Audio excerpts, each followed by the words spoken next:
Halo teman-teman semua, kita kembali lagi dalam acara pada malam hari ini. Kita akan bicara tentang transformasi batik untuk milenials dengan menghadirkan perancang busana yang kita undang pada malam ini adalah Marcelina Anggita. Dan untuk pada malam hari ini kita akan bicara lebih lanjut tentang bagaimana sih proses dari batik Minahasa itu sendiri. Dan biasanya kan kalau kita dengar batik, kita bicaranya tentang batik untuk di Pulau Jawa. Gimana dengan batik-batik yang ada di luar Pulau Jawa? Apakah prosesnya serupa dengan batik Minahasa, batik pada umumnya di Jawa, atau akan berbeda? Nah, kita pada malam hari ini, sesi IG Live ini kita akan ngobrol seru dengan Marcelina Anggita, fashion designer dan juga trend analis, dan juga bagian dari part Wale Batik. Nah, pada malam hari ini kita sambil menunggu pembicara kita jelasin dulu sebenarnya apa sih Iconic. Nah, kalau Iconic itu adalah International Conference on Indonesian Culture. Dan di tahun 2020 ini adalah pertama kali kita lakukan, dan event ini akan menjadi event tahunan. Nah, event ini akan bicara tentang banyak hal. Salah satunya adalah kita bicara tentang konferensi lintas disiplin yang melibatkan peneliti dari dalam dan luar negeri tentang kebudayaan Indonesia. Dan di sini juga kita akan bertujuan adalah buat apa sih kita melakukan konferensi ini, adalah untuk memperkaya kajian dari budaya Indonesia itu sendiri. Nah, untuk subtema yang diangkat pada acara konferensi, nah mungkin aku ingetin dulu ke teman-teman semua bahwa acara konferensi ini kita akan bicara di subtema ada 10 dan akan dilaksanakan di tanggal 10 sampai 13 November 2020. Nah, buat teman-teman yang belum mendaftar, bisa langsung mendaftar di Iconic kebudayaan.online dan klik yang bagian partisipan. Dan untuk pendaftaran itu semuanya free, tidak dipungut bayaran. Nah, kegiatan ini juga bagian dari program Kementerian Pendidikan dan Kebudayaan dari Direktorat Jenderal Kebudayaan, dan juga bersama dengan Universitas Indonesia Fakultas Ilmu Budaya. Nah, buat kegiatan ini, sebelum kita melakukan kegiatan konferensi di tanggal 10 sampai 13 November, kita punya rangkaian kegiatan yang dimulai dari bulan Oktober ini. Dan di bulan Oktober ini kita punya kegiatan rangkaiannya adalah meliputi kegiatan-kegiatan yang bersifat lebih relevan dan mudah dipahami oleh masyarakat, tentunya dengan mengangkat 10 subtema ikonik. Nah, di sini kita juga akan menghadirkan berbagai praktisi, narasumber yang akan berbicara melalui kegiatan Zoom meeting dan juga IG Live seperti pada malam hari ini. Nah, kita udah lihat ada narasumber kita sudah mulai join. Halo Marcella, join lagi ya. Nah, sebelum nanti saya mau request Marcella untuk join pada malam hari ini. Nah, kita mau lihat nih bahwa kegiatan pra-event ini kita mengharapkan semua penggiat budaya muda untuk menyebarkan kebudayaan dan inovasi yang telah dilakukan menurut versi masing-masing. Jadi semua apapun inovasi teman-teman dari kreatif muda yang sudah melakukan pastinya akan berdampak dan memberikan hal-hal yang positif untuk anak-anak generasi millennials. Nah, saya undang untuk request pada malam hari ini ada Marcella, sudah ya? Nah, Marcelina Anggita. Hai, halo, kembali lagi. Emang bener, iya, bener. Jadi kalau aku yang harus buka slide, harus aku yang jadi hostnya ternyata. Oh, Oke, aku baru tahu. Jadi aku nggak bisa ada ya? image, jadi harus dari kamu image-nya. That's okay. Buat teman-teman yang baru gabung, ini narasumber kita pada malam hari ini adalah Marcelina Anggita. Marcel ini dikenal sebagai fashion designer muda dan juga trend analis, dan juga beliau adalah part dari Wale Batik Minahasa. Benar ya? Iya, Wale betul Batik sekali, Minahasa, betul. Nah, mungkin nanti kita akan cerita-cerita sedikit nih, ngobrol-ngobrol lagi. Kira-kira itu batik Minahasa itu bagaimana sih proses dari batik Minahasa itu sendiri sampai pada sekarang sudah melakukan fashion show ya di beberapa tempat ya. Beberapa tempat ya, benar. batik Minahasa. Dan buat informasi teman-teman, batik Minahasa ini menggunakan ornamen-ornamen dari waruga ya, waruga juga, waruga. dari tarian, kabasaran, dari rempahnya Minahasa juga ya, masuk ya. Benar. Masuk di dalam ya, di dalam desain ya. Benar. Oke, mungkin ada mau disampaikan dulu Mas Selina sebelum kita langsung membuka presentasi dari Mas Selina. Jadi sebenarnya enggak sih, tadi aku udah bilang juga ke teman-teman bahwa batik Minahasa itu sendiri adalah hasil batik yang dibuat di tanah Minahasa. Sebenarnya Minahasa itu sendiri bukan pengrajin batik. Pengrajin batik pastilah orang Jawa dan sumber budayanya ialah dari Jawa. Tapi sepemahaman kami, budaya itu terus berinovasi, benar. Budaya itu harus dilestarikan. Dan bagaimana caranya? Mau nggak mau kita mengabsorb budaya orang, yang tentunya itu budaya kita juga. Kita masih satu Indonesia. Why not? Apapun yang dikerjakan di Jawa, coba kita pelajari dan kita bawa ke tanah Minahasa. Gitu sih sebenarnya. Jadi Minahasa itu bukan dari sononya ada batik, no. Batik Minahasa itu tercetus karena idea bahwa Minahasa Sulawesi Utara belum ada kerajinan kain. Kalau makanan pasti udah banyak banget yang tahu dong makanan Manado ya, nggak usah ditanya. Tapi kita pengen ada produk yang bisa dihasilkan oleh UMKM, oleh orang lokal di sana. Nah, jadi yang aku mau angkat di sini adalah human culture dan jadi di sini dan produk. Oke, kita tutup. Dan human culture and product. Jadi di mana 3 ini itu berkorelasi ya. 3 itu selalu berjalan bareng. Di mana hasil dari budaya ini akan menghasilkan sebuah produk. Produk yang akan bernilai jual dan bertimbang balik kepada human yang akhirnya mendapatkan ekonomi, mendapatkan uang atau gaji ya, atau hasil gitu untuk dia juga bisa hidup. Dan budaya itu pun terbawa terus, budaya itu pun lestari gitu. Nah, tapi kalau kita lihat anak muda zaman sekarang, kalau berbicara tentang budaya bosan. Berbicara tentang batik, aduh boring. Jadi inilah batik Minahasa. Boleh slide selanjutnya? Oke. Inilah batik Minahasa. Jadi batik Minahasa itu dan sumber motifnya. Nah, batik Minahasa itu tuh dari Sulawesi Utara, tanah Minahasa. Nah, di Minahasa ini tuh banyak banget suku-sukunya. Banyak banget suku-sukunya, ada Tombulu, ada namanya Tonsea, Tolowur, banyak banget bisa di Google. Pokoknya banyak banget di situ. Nah, setiap suku dan suku tuh punya ciri khas sendiri. Jadi punya keberagaman sendiri, punya hasil masakan sendiri, tapi tetap cuma satu, semua setara itu adalah cengkeh. Semua cengkeh, semuanya tuh ada satu kata gitu, manguni. Makanya kenapa lambang kita tuh cengkeh sama manguni dan pisok. Itu tuh 3 hal yang tiga hal yang kayaknya seluruh Minahasa ini tuh ada gitu. Pasti kan ada perbedaan dong di antara suku dan suku, tapi ada garis besarnya. Ini semua tuh sama. Kita next lagi. Ya. Oke. Kita next lagi. Nah, kalau orang nanya ke kita, gimana sih batik Minahasa ini tuh bisa jadi gitu? Impossible. Banyak banget waktu kita membuat ini, banyak banget yang mencibir. Kayak, Minahasa tuh kenapa membatik gitu? Budaya kita bukan itu. Tapi di dalam idealis kami, Pak Feldi, Ibu Sandra, kita ingin memajukan UMKM. Tentunya ekonomi itu sangat dibutuhkan loh di lokal. Apalagi di Manado. Belum ada gitu kayak perusahaan sebesar Jakarta, sebesar Makassar yang berinvestasi di Manado. Tentunya kita sebagai budayawan, aku sebagai desainer juga berpikir bahwa wah, apa ya yang akan kita lakukan untuk daerah kita sendiri. Nah, akhirnya kita membuat Duta Batik Minahasa, di mana kita membuat Duta Batik Minahasa itu untuk memakai, untuk kita ajarin membatik, kita ajarin prosesnya. Jadi tuh kita buat kayak Abang Noni Jakarta lah ya, tapi versinya Sulawesi Utara. Jadi di mana anak-anak muda di sana juga kayak ini ya batik. Bayangin ya, anak Manado di ujung di sana belajar membatik yang pasti mereka nggak ngerti. Kan di Jawa ya, itu berbeda banget gitu. Kedua, kita mulai bikin fashion show di mall. Tentunya di Manado itu kota kecil. Jadi kita nggak bisa dong, kita pasti harus cari, crowdednya di mana nih? Kita mall to mall, di mana emang orang cuman berkreasi di situ.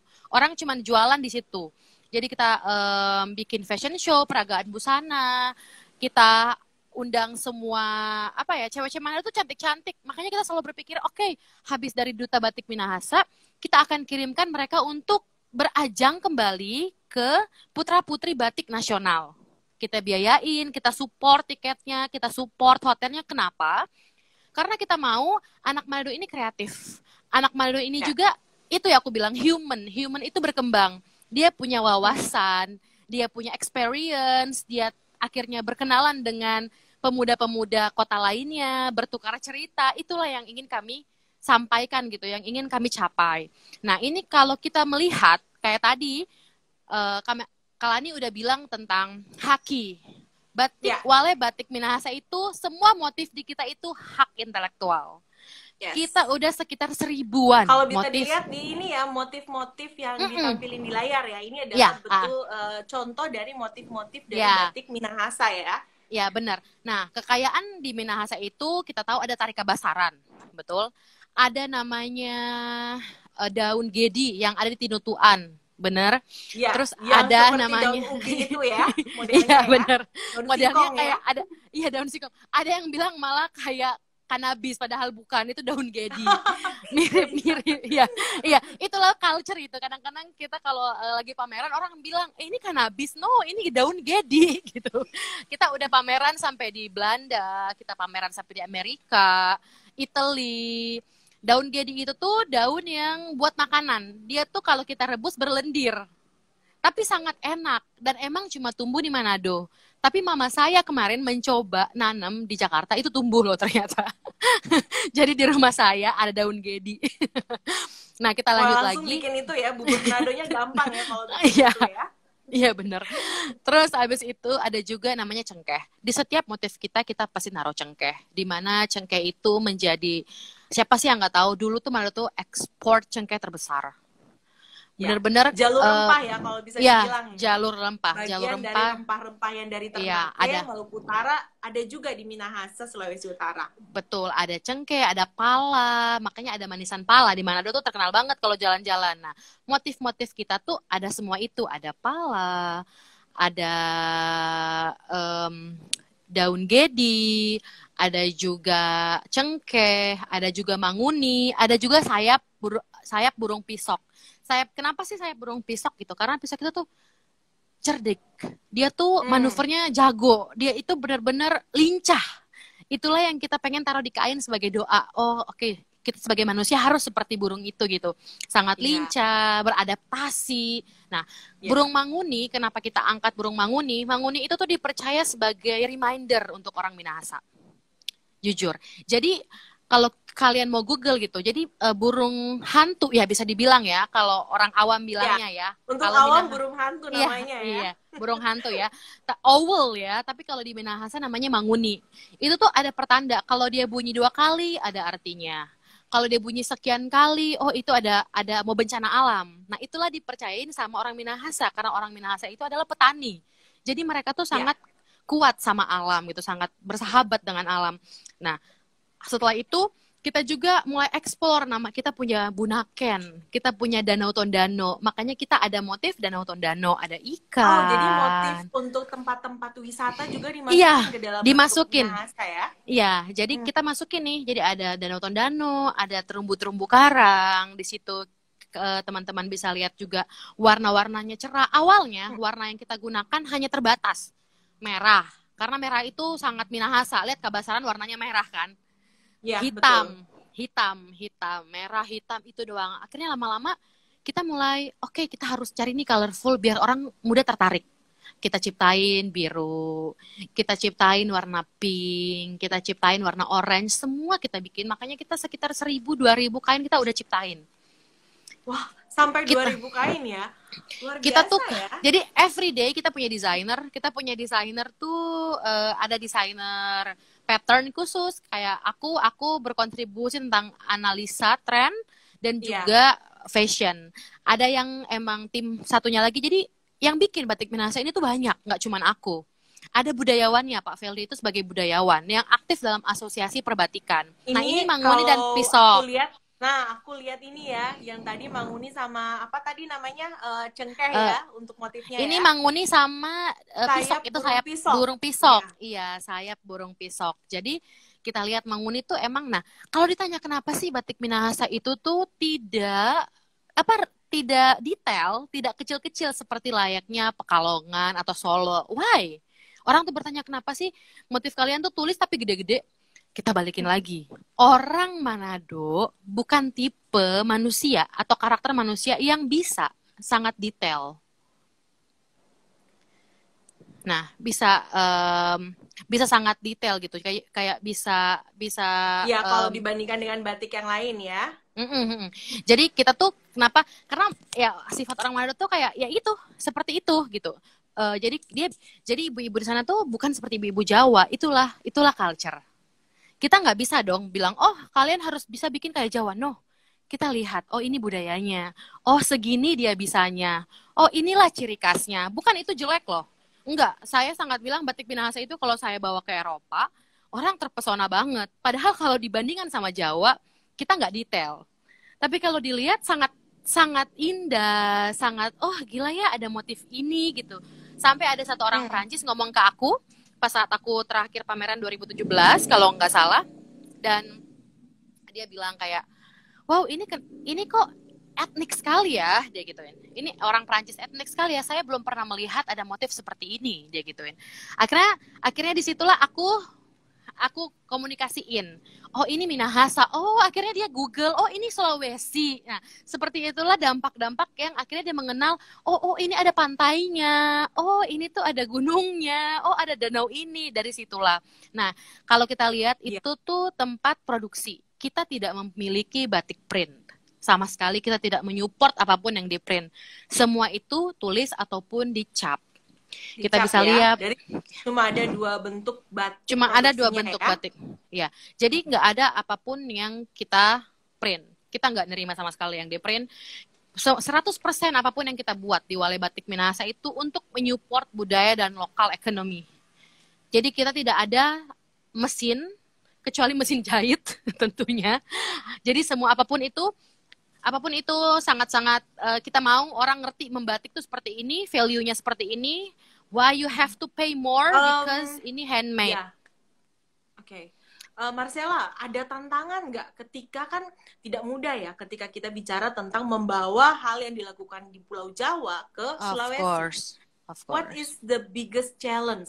Tantangan yang paling utama ketika kita bicara, kita mau ngajarin nih SDM di sana buat bisa paham tentang batik dan proses pembuatannya.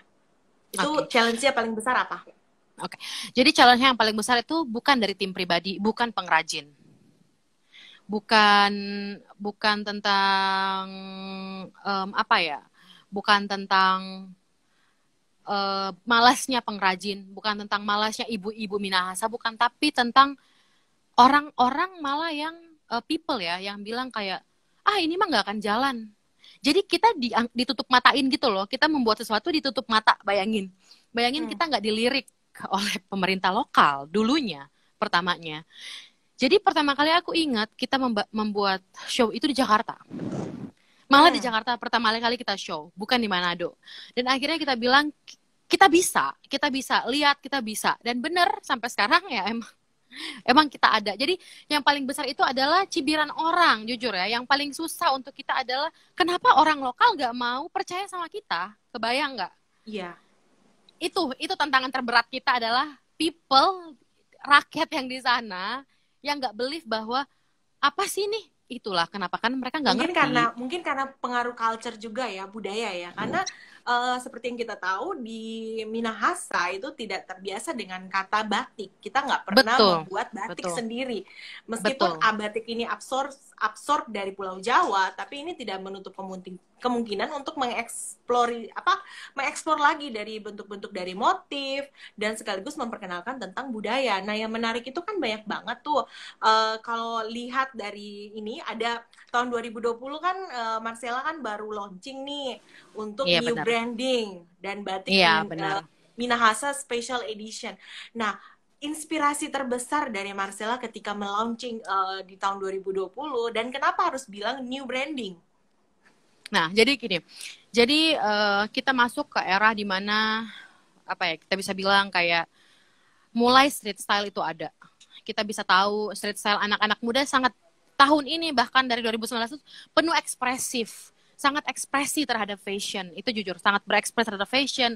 Streetwear itu bentuk ekspresi. Jadi kalau dari aku sebagai seorang fashion designer mengerti bahwa ketika orang mulai turun ke jalan nih, bahkan Burberry, semua brand-brand Gucci nih mulai bikin streetwear. Berarti itu ada sisi ekspresifnya sebuah komunitas yang ingin tampil beda dan dilihat.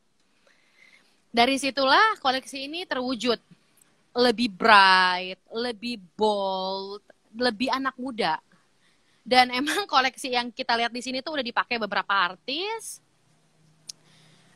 terus udah dipakai oleh beberapa ibu pejabat di Jakarta juga, dan kemarin udah dikirim beberapa ke Belanda karena ada yang mesen. Itulah jadi kita tuh kenapa mau gebrakan baru.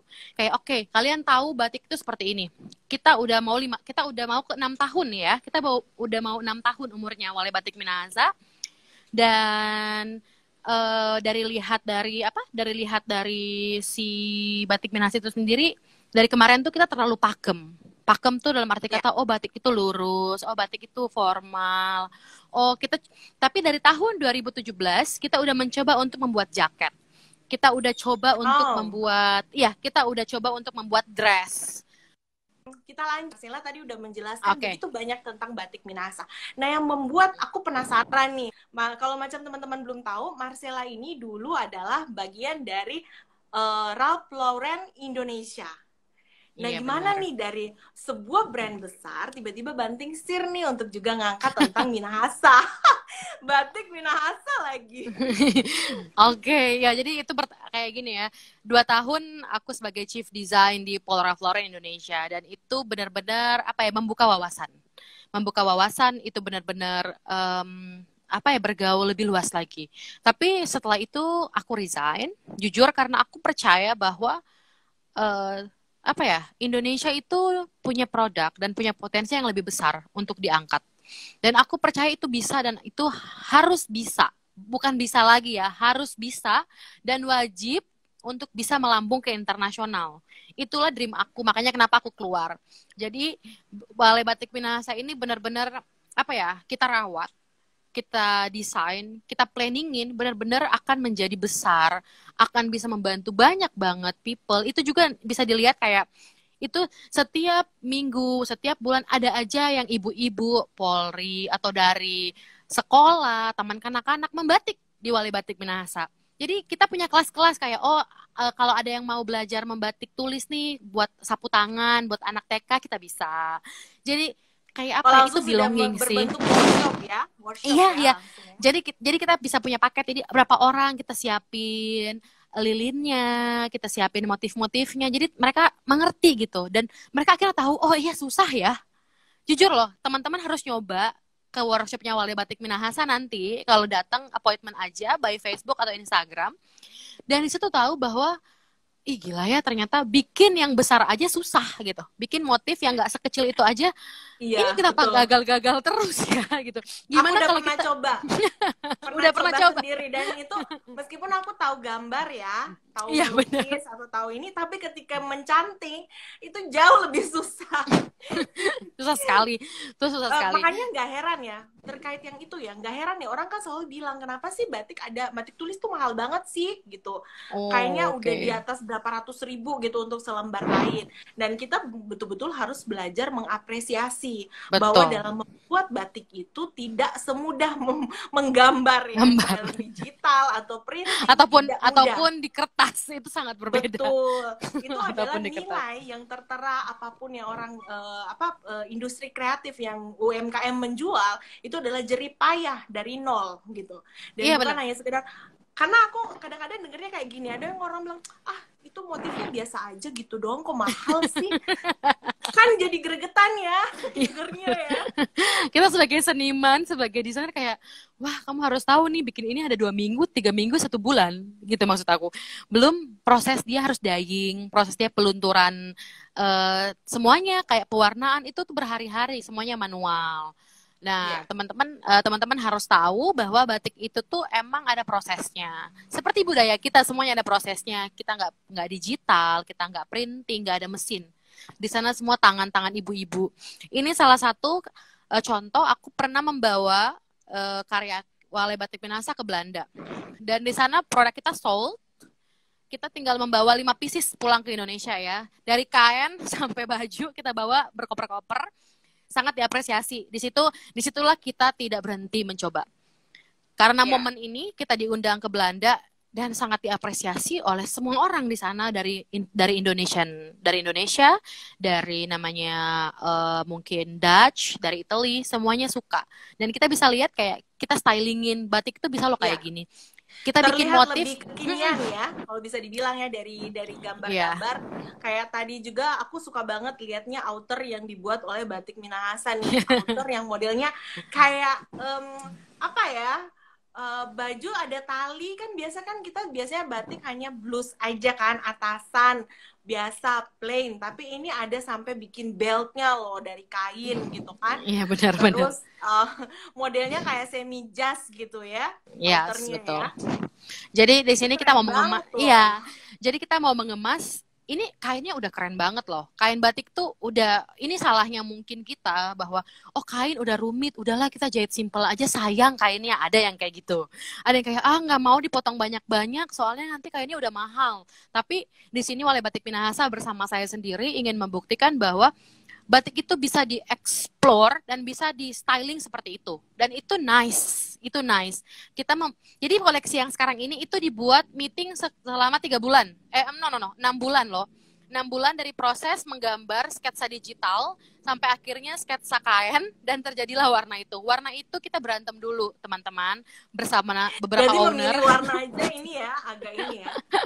Karena saya sebagai desainer bilang, ungu sama merah kalau dijadiin itu pasti keren. Dan ada salah satu budayawan yang bilang nggak bisa, itu nggak bagus. Ya begitulah. Nah, jadi teman-teman bisa bayangin. Kalau untuk estetika warna kan itu tergantung preferensi orang ya, masing-masing dan selera tentunya ya. Dan itulah kenapa kalian tuh harus apresiasi lebih kepada UMKM, karena jujur bukan cuma 1-2 orang yang di situ. Kita benar-benar serius membuatnya. Kita benar-benar saling kepala dengan kepala gitu, kayak oke, kita harus membuat lebih keren lagi biar orang notice, orang luar negeri notice, orang Jawa notice, Kalimantan notice bahwa inilah Minahasa. Itu sebenarnya kita mau dilihat. Proud to be Minahasa. Minahasa, ya? Yes, proud to be Minahasa. Kalau ada istilahnya Iyayat Yusanti ya. Iyayat Yusanti ya, bener banget. Ini udah mark. Kalau dulu kan acungkan pedang untuk perang, kalau sekarang kita acungkan untuk kita mengejar apa yang kita bisa kasih. Berdampak positif ya. Bener. Nah, setuju. Itu keren banget nih. Jadi buat teman-teman yang pengen belajar tentang, cari tahu tentang Batik Minahasa, bisa langsung lihat juga ke langsung Instagram officialnya Batik Minahasa ya. Dan juga bisa juga ke Marcella Anggita punya Instagram ya. Bisa dilihat yang kita lagi live bareng, bisa langsung dicek di situ perjalanan dari Batik Minahasa itu sendiri. Nah, mungkin ada beberapa teman yang mau bertanya sebelum kita close. Satu pertanyaan aja yang mungkin bisa diberikan kepada Marcella. Ada yang mungkin penasaran? Kayaknya udah banyak deh, tapi aku nggak bisa scroll. Mungkin dirimu yang bisa scroll. Kamu yang pilih aja. Sebelum kita tutup, 1 atau 2 pertanyaan digabung. Betul. Coba, aku nggak bisa scroll. Dipilih. Nanti ada hadiah menarik loh yang dipilih aku mau. Marcella ya. Aku mau. Ada hadiah dong dari panitia.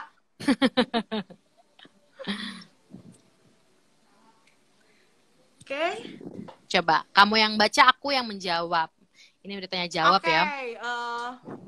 Ada yang bicara tentang motif batik, ada banyak ikon binatang. Sementara kita tahu sendiri di Minahasa beberapa binatang masih dikonsumsi komersil. Itu gimana kalau menurut Marcella? Oke.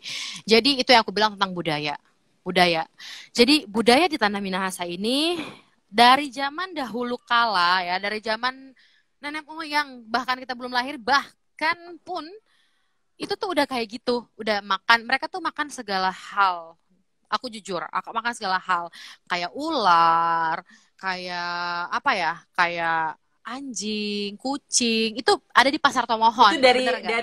itu ya, dari apa, Itu budaya tuh di dari budaya, Minahasa itu itu tuh sendiri iya. ya.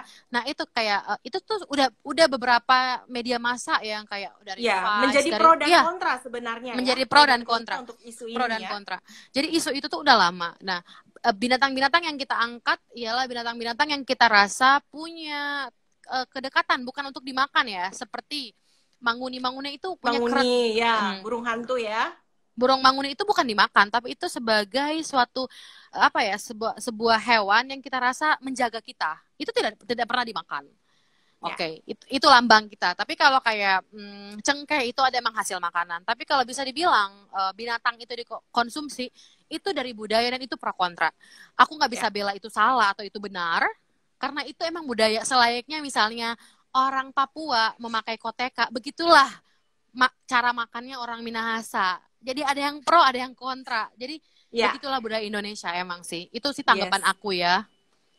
Oke, jadi kalau bisa tahu nih sekarang ekspansi. Nah, kita balik lagi ya di Batik Minahasa. Ekspansi ke depan, plan ke depan dari Batik Minahasa itu sendiri kayak gimana? Oke, jadi Batik Minahasa. Jadi Batik Minahasa ini tuh udah ada Wale Batik Minahasa, teman-teman bisa berkunjung untuk workshop dan lain-lain, untuk baju. Nah, untuk busana kita sementara mematangkan namanya online. Jadi bisa dibeli dengan mudah dari pemotretan. Nah, mungkin aku bakalan ke Manado terdekat ini untuk apa ya? Untuk memvalidasi, untuk benar-benar menyeting semuanya secara bersama. Kayak jadi sekarang tuh agak susah karena harus di Manado pertama. Iya, agak susah, betul. Apalagi dong. lagi pandemi ya sekarang ya. Kita serba virtual aja ini sekarang. Bener. Agak susah beli baju, agak susah ke Facebook nanya-nanya. Jadi akhirnya kita sepakat untuk tahun depan kita udah ready online. Kita doakan bersama agar berarti inovasi baru ya untuk lebih mudah dijangkau oleh masyarakat yang pengen nyoba langsung Batik Minahasa ya. Sebenarnya by Facebook udah bisa, tapi lebih rumit karena harus balas-balasan kan ketika online. Iya, kan betul, bisa tidak otomatis. Iya dong, tidak otomatis. Jadi kita lagi coba karena hal itu juga nggak mudah dilakukan, dan juga ada beberapa fashion show yang lagi ongoing. Yang lagi coba kita kerjasama sama luar negeri lagi dan sama daerah-daerah yang lain. Itu juga lagi tetap kita mau gitu, mau show virtual ataupun gimana, itu lagi kita diskusiin. Ini kan masih pandemik ya. Seperti itu. Sebelum kita menutup IG live kita ngobrol seru pada malam hari ini, Marcella bisa nggak kasih satu statement buat teman-teman generasi milenial khususnya untuk bisa menghargai batik dan bisa menggunakan batik sebagai bagian pakaian sehari-hari? Wow. Mungkin jadi, ada wejangan atau motivasi atau apa gitu ya? Kalau aku cuma satu sih, kalau bukan kita siapa lagi? Kalau aku cuma mau bilang satu kalimat aja, kalau bukan kita siapa lagi? Kalau bukan sekarang, terus kapan lagi? Itu yang selalu aku taruh ke kepala aku, bahwa kalau bukan aku, siapa lagi yang mau lestariin? Kalau bukan aku, siapa lagi yang make? Jadi ke diri sendiri dulu. Mungkin kita setiap pribadi nggak bisa membuat batik, nggak bisa membuat brand, tapi dengan membeli, dengan menggunakan, ngepost di Instagram, itu sangat membantu teman-teman yang lagi usaha. Jadi buat UMKM ya? Iya, benar. Jadi kecil aja, kalau bukan kita, siapa lagi? Kalau bukan sekarang, kapan lagi? Itu sih sebenarnya. Terima kasih pada malam hari ini Marcella sudah mau join dengan Iconic Culture, dan kita berharap banget buat teman-teman yang join pada malam hari ini bisa sedikit belajar tentang latar belakang dari Batik Minahasa dan tentunya juga tentang filosofi di balik Batik Minahasa. Dan buat seterusnya kita nanti mau ingetin lagi nih, nah ini buat promo ya, buat kita ingetin lagi bahwa ada masih banyak kegiatan pra-event dari Iconic Culture 2020, khususnya untuk yang besok kita akan temukan gaya dan karaktermu dalam kain tradisi. Kita akan bicara kain tradisi juga, tapi tentunya dengan salah satu image consultant certified ya, yang akan berdiskusi langsung di Zoom meeting pada tanggal 17 Oktober jam 10 pagi. Nah, buat teman-teman yang mau ikut, silakan langsung cek di Instagram Iconic Culture. Dan yang kedua, kita punya, tadi udah disampaikan bahwa kita punya ada acara besok sore jam 4, ada ngopi sore, bicara tentang konsep konservasi alam dari mata turun ke hati. Wah, berarti topiknya lumayan ya, dari mata turun ke hati gitu. Nah, buat teman-teman yang mau join, silakan besok langsung join. Untuk event-event pra-event dari Iconic 2020 bisa langsung cek di iconic.eventyuk.com. Dan untuk pendaftaran peserta dari konferensi Iconic 2020 di bulan November, kita akan